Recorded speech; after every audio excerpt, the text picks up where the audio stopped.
या देवी सर्वभूतेषु मां महालक्ष्मीरूपेण संस्थिता नमस्तस्यै नमस्तस्यै नमस्तस्यै नमो नमः। आइए भक्तों, आज सुनेंगे मार्गशीर्ष महालक्ष्मी व्रत कथा।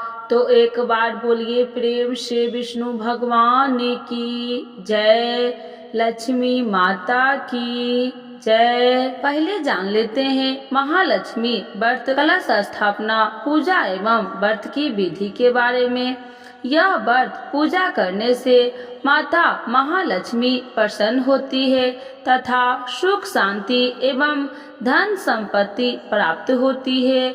यह व्रत करने वाले स्त्री तथा पुरुष दोनों मन में स्वास्थ्य एवं आनंदमय होने चाहिए। इस व्रत को किसी भी महीने के प्रथम गुरुवार बृहस्पतिवार से शुरू कर सकते हैं। विधि नियम अनुसार हर गुरुवार को महालक्ष्मी व्रत करे। श्री महालक्ष्मी व्रत की व्रत कथा को पढ़े या सुने। लगातार 8 गुरुवार को व्रत पालन करने पर अंतिम गुरुवार को समापन करे। वैसे यह व्रत पूजा पूरे वर्ष भर भी कर सकते हैं। पूरे वर्ष भर हर गुरुवार के देवी की प्रतिमा या फोटो के सामने बैठकर व्रत कथा को पढ़े। शेष गुरुवार के दिन 8 सुहागनियों या कुमारी कन्याओं को आमंत्रित कर उन्हें सम्मान के साथ पीढ़ा या आसन पर बैठाकर श्री महालक्ष्मी का रूप समझकर हल्दी कुमकुम लगाए। पूजा की समाप्ति कर फल प्रसाद वितरण करे तथा इस कथा की एक प्रति उन्हें देकर नमस्कार करे। केवल नारी ही नहीं अपितु पुरुष भी यह पूजा कर सकते हैं। वे सुहागन या कुमारिका हो, आमंत्रित कर उन्हें हाथ में हल्दी कुमकुम प्रदान करे तथा व्रत कथा की एक प्रति देकर उन्हें प्रणाम करे। पुरुषों को भी इस व्रत कथा को पढ़ना या सुनना चाहिए। जिस दिन व्रत हो उपवास कर दूध फलाहार करे, खाली पेट न रहे। रात को भोजन से पहले देवी को भोग लगाए एवं परिवार के साथ भोजन करे। पद्म पुराण में यह व्रत गृहस्थ जनों के लिए बताया गया है। इस पूजा को पति पत्नी मिलकर कर सकते हैं। अगर किसी कारण पूजा में बाधा आए तो औरों से पूजा करवा लेनी चाहिए, पर खुद उपवास अभ्यास करे। उस गुरुवार को गिनती में न ले। अगर किसी दूसरी पूजा का उपवास गुरुवार को आए तो भी यह पूजा की जा सकती है। दिन रात में भी पूजा की जा सकती है। दिन में उपवास करे तथा रात में पूजा के बाद भोजन कर ले। इस व्रत कथा को सुनने के लिए अपने आस पड़ोस के लोगों को, रिश्तेदारों को तथा घर के लोगों को बुलाए। व्रत कथा को पढ़े या सुने। समय शांति तथा एग्रा शांति बनाए रखे। अगहन मार्गशीर्ष के पहले गुरुवार को व्रत शुरू करे तथा अंतिम गुरुवार को उसका समापन करे। अगर माह में 5 गुरुवार आए तो 5 गुरुवार को उस दिन अमावस्या या पूर्णिमा तो भी पूजा करे। श्री महालक्ष्मी देवी की स्थापना, विसर्जन तथा पूजा विधि। इस पूजा को करने के लिए किसी ब्राह्मण पुरोहित की आवश्यकता नहीं है। हर कोई अपनी भक्ति से पूजा कर सकते हैं। एक दिन पूर्व ही घर को गोबर से लेप ले या फिर गीले कपड़े से पोंछ ले। इसके बाद एक ऊंचे पीढ़े या चौकी पर या छोटे मेज पर बीच में थोड़े गेहूं या चावल रखकर एक साफ सुथरे पीतल के लोटे को पानी से भरकर चावल या गेहूं पर रखे। पानी में सुपारी, कुछ पैसे और दुर्वा घास डाले। ऊपर से लोटे के चारों तरफ 5 तरह के पेड़ के 5 या 7 पत्ते डालकर बीचों बीच एक नारियल रखे। उस नारियल पर बाजार में उपलब्ध देवी के मुखौटे या चेहरे का बांधिया चिपका दे और लोटे पर हल्दी कुमकुम लगाए और साथ ही उस लोटे के गले में लोटे के हिसाब से लहंगा बांध दे और नारियल के ऊपर एक छोटी चुनरी भी चढ़ा दे। साथ ही देवी की प्रतिमा या फोटो को पूर्व दिशा में मुंह करके या उत्तर दिशा में मुंह करके स्थापना करनी चाहिए। इस व्रत कथा में जो फोटो है उसे भी सामने रखे तथा पूजा प्रारंभ करे। इसके बाद आचमन करे। ओम केशवाय नमः, ओम नारायणाय नमः, ओम माधवाय नमः। इन 3 मंत्रों को पढ़कर प्रत्येक मंत्र के एक एक आचमन करे। फिर ओम गोविंदाय नमः बोलते हुए हाथ धो ले। फिर देवी को फूले से जल की छींटा देते हुए स्नान करवावे और हल्दी कुमकुम लगाए, पुष्पहार अर्पित करे, धूप दीप जलाए। फिर इसके बाद भोग लगाकर महालक्ष्मी व्रत के महात्म्य का पाठ करे। शुरू में महालक्ष्मी नमन अष्टक का पाठ करे। फिर देवी को प्रणाम करके कथा का पाठ शुरू करे। कथा की समाप्ति पर देवी की आरती उतारे तथा फिर से प्रणाम करे। रात को फिर देवी की पूजा करे, मिष्ठान का भोग लगाए तथा गौ माता के लिए भी अन्न रखे और दूसरे दिन सुबह गौ माता को उनका हिस्सा अर्पित करे। इसके बाद परिवार के सदस्यों के साथ मिलकर भोजन करे। दूसरे दिन सुबह स्नान करके पेड़ के पत्तों को निकाले और घर में अलग अलग जगह रखे पानी को समुद्र, नदी, तालाब, कुएं या तुलसी की क्यारी में डाल दे।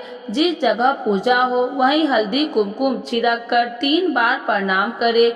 इस प्रकार महीने के हर गुरुवार को करे। मार्गशीर्ष अघन मास के 4 गुरुवार हो तो 4 और 5 हो तो 5 को इसी प्रकार पूजन करे।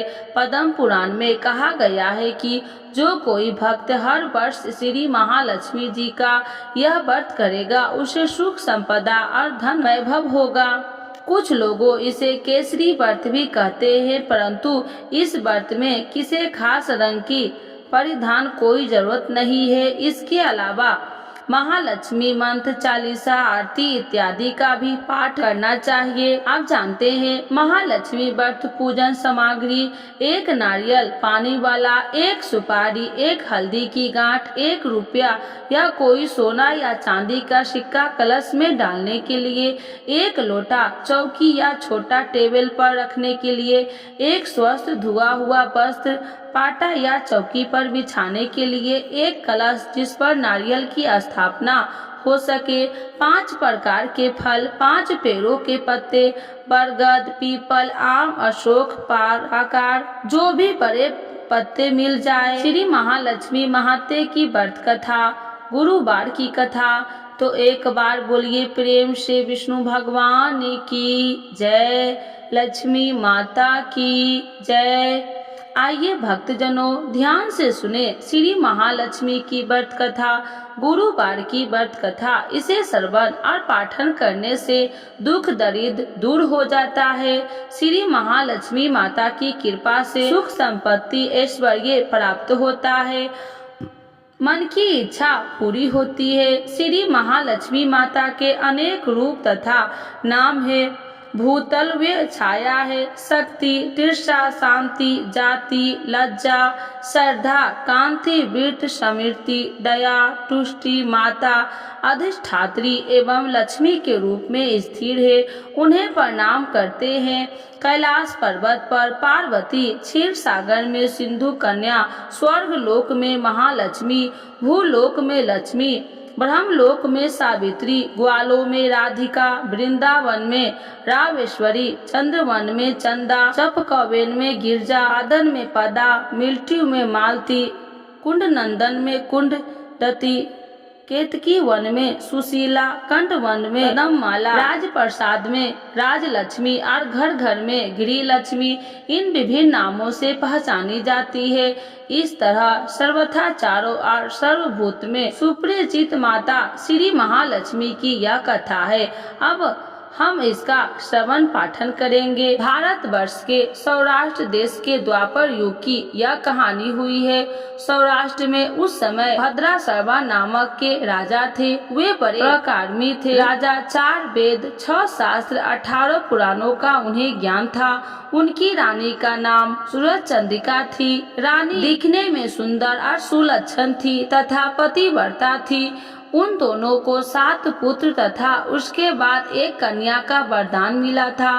कन्या का नाम श्याम बाला थी। एक बार महालक्ष्मी जी के मन में आया कि जाकर उस राजा के राजप्रसाद में रहे।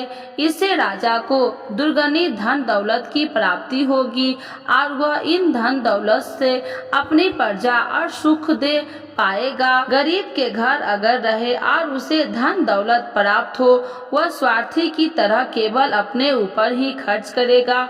यह सोचकर श्री महालक्ष्मी जी ने बुढ़िया ब्राह्मण स्त्री का रूप धारण किया। हाथ में लाठी लिए लाठी के सहारे रानी के द्वार तक पहुंची। यद्यपि उन्होंने बूढ़ी औरत का रूप धारण किया था, पर उनके चेहरे पर देवी का तेज था। उन्हें देखते ही एक दासी सामने आई।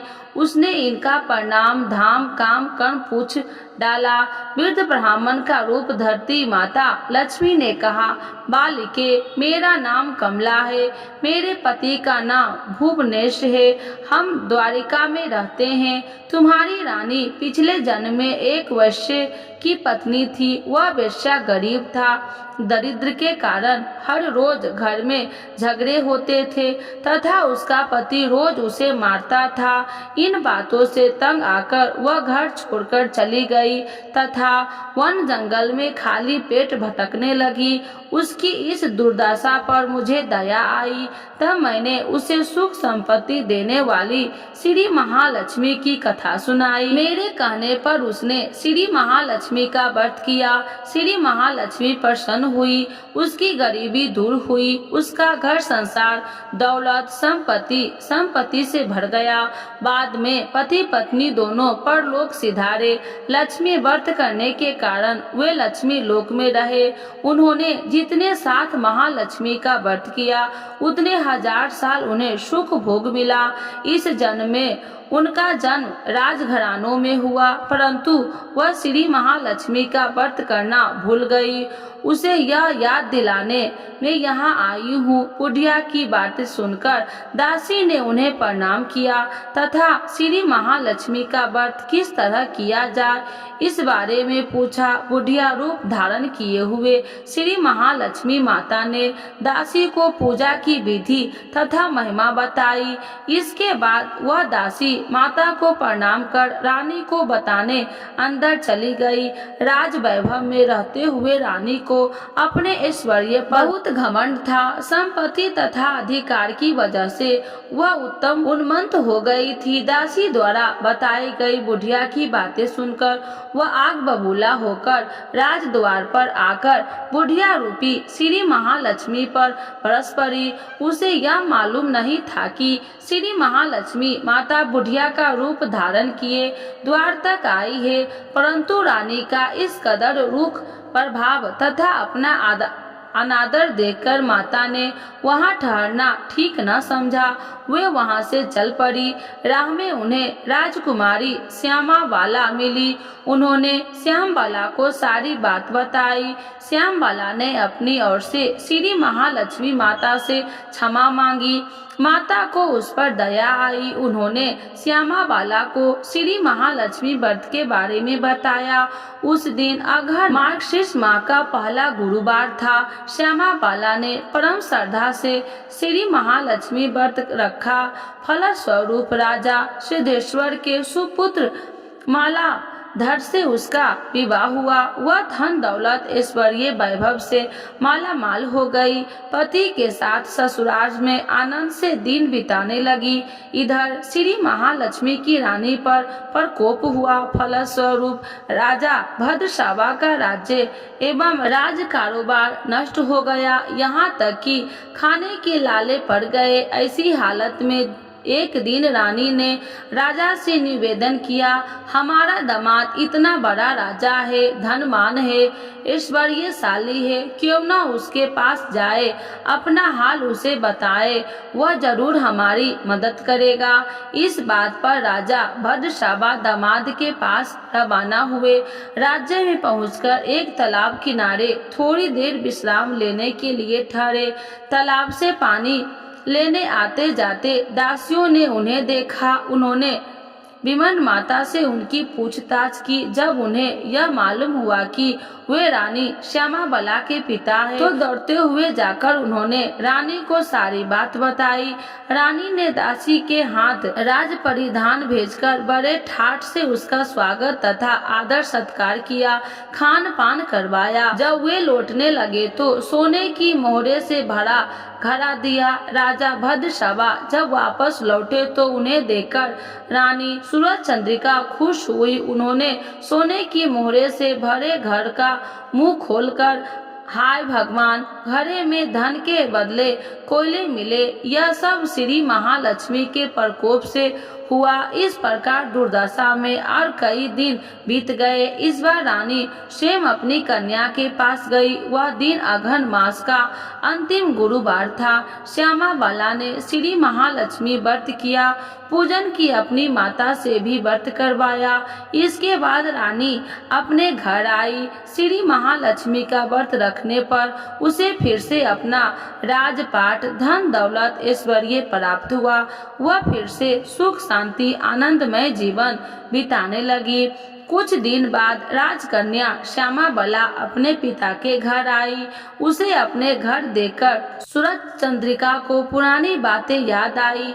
यही कि श्यामाबला ने अपने पिता को घड़ा भरकर कोयला दिया था और उसे तो कुछ भी नहीं दिया था। इसी कारण श्यामाबला को पिता के घर आने का उसका कोई आदर आतिथ्य नहीं हुआ, बल्कि अनादर हुआ। पर उसने इस बात का बुरा नहीं माना। अपने घर लौटते समय उसने पिता के घर से थोड़ा नमक ले लिया। अपने घर लौटने पर उसके पति ने पूछा, अपने मायके से क्या लाई हो? इस पर उसने जवाब दिया, वहाँ का सार लाई हूँ। पति ने पूछा, इसका मतलब क्या है? श्यामाबला ने कहा, थोड़ी धीरज रखे, सब मालूम हो जाएगा। उस दिन श्यामाबला ने सारा भोजन नमक डाले बिना बनाया और परोस दिया। पति ने खाना चखा, सारा खाना नमक बिना, इसीलिए स्वाद न आया। फिर श्यामाबला ने थाली में नमक डाला, इससे सारा भोजन स्वादिष्ट लगने लगा। तब श्यामाबला ने पति से कहा, यही है वह मायके से लाया हुआ सार। पति को उसकी बात सही लगी। फिर वह दोनों हंसी मजाक करते हुए भोजन करने लगे। कहा गया है कि इस तरह जो कोई श्रद्धा भाव से श्री महालक्ष्मी की पूजा करे, उसे माता की कृपा प्राप्त होती है, सुख संपत्ति शांति प्राप्त होती है, सभी मनोकामनाएं पूर्ण होती है। परंतु यह सब प्राप्त होने पर माता की पूजा को भूलना नहीं चाहिए। हर गुरुवार को व्रत पाठ अवश्य करना चाहिए। इस तरह श्री महालक्ष्मी की महिमा को भक्तों को मनोकामना पूर्ण करती है। इस प्रकार श्री महालक्ष्मी की गुरुवार की कथा संपूर्ण होती है। तो एक बार बोलिए प्रेम से विष्णु भगवान की जय, लक्ष्मी माता की जय, सर्वदेवी देवताओं की जय। आरती श्री महालक्ष्मी जी की। ओम जय लक्ष्मी माता मैया, जय लक्ष्मी माता, तुमको निस दिन सेवते, मैया जी को हर दिन सेवते, हरि विष्णु विधाता। ओम जय लक्ष्मी माता, उमा रमा ब्रह्मानी, तुम ही जग माता, मैया तुम ही जग माता। सूर्य चंद्रमा ध्यावती, सूर्य चंद्रमा ध्यावती, नारद ऋषि गाता। ओम जय लक्ष्मी माता। दुर्गा रूपे निरंजनी सुखी संपत्ति दाता मैया सुखी संपत्ति दाता जो कोई तुमको ध्यावती जो कोई तुमको ध्यावती रिद्धि सिद्धि धन पाता ओम जय लक्ष्मी माता तुम पाताल निवासिनी तुम ही शुभदाता मैया तुम ही शुभदाता कर्म प्रभावी प्रकाशिनी कर्म प्रभावी प्रकाशिनी भव निधि की त्राता ओम जय लक्ष्मी माता जिस घर में तुम रहती सब सद्गुण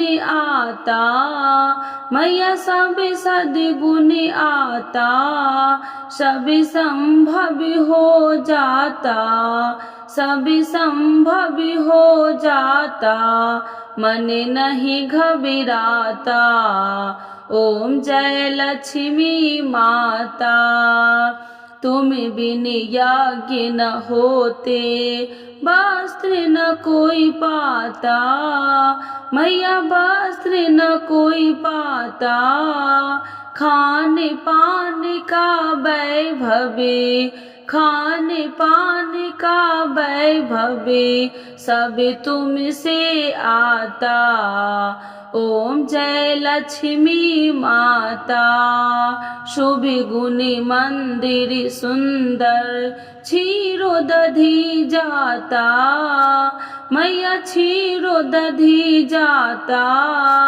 रात्रि चतुर्दशी तुम बिन रात्रि चतुर्दशी तुम बिन कोई नहीं पाता ओम जय लक्ष्मी माता महालक्ष्मी की आरती जो कोई जन गाता मैया जो कोई जन गाता उरी आनंद समाता पाप उतर जाता ओम जय लक्ष्मी माता मैया जय लक्ष्मी माता। तो एक बार बोलिए प्रेम से विष्णु भगवान की जय, श्री महालक्ष्मी माता की जय।